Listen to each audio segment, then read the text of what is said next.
Good morning. I wanted to just ask one question today as far as if you call yourself a Christian, what is the motivation for your obedience?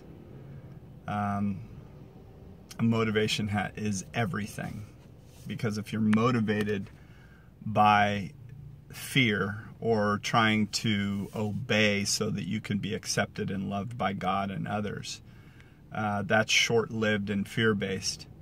But when we understand the love and mercy and grace of God, that's the thing that changes our heart. And then the obedience comes out of that place, and it's love-based.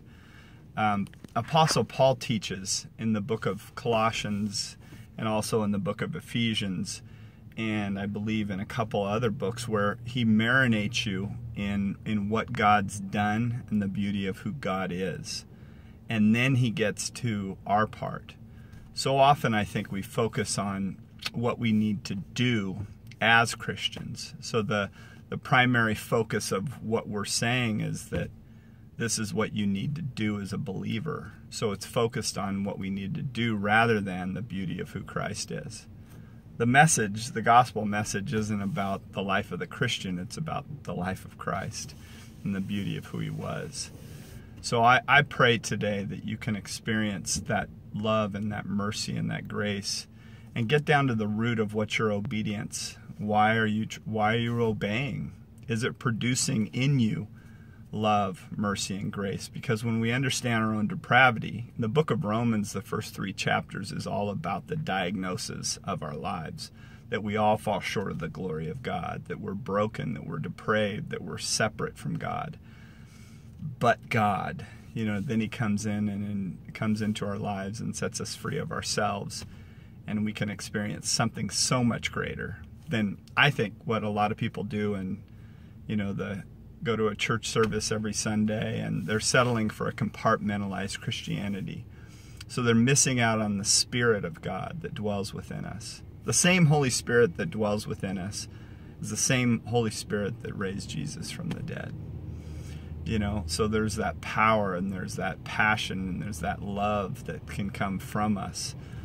But I believe that there's a lot of self-centered Christianity. We've never really come to the end of ourselves, because that's where I lived the first 8 years of my faith journey.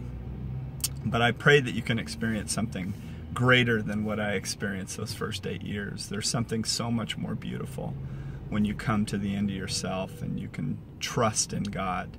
But we don't trust God, if we think he's just a judge and he's going to condemn us for what we do wrong. There's a lot of inauthenticity in the church. There's a lot of masks that we wear because the focus is on our behavior rather than the beauty of who Christ is. Because when we focus on the beauty and the love and the mercy, that changes us from the inside out. And then we become different people, and your kids, you can get them to fear you, and they can obey because of fear, but that's short term. But when they understand your love for them, and we all have free will to choose the path that we're on, but it is the love of God that draws us in and changes us from the inside out. I pray that you experience that love and that mercy and grace of God today, that you can see things in a new way and walk in freedom instead of bondage. God bless y'all.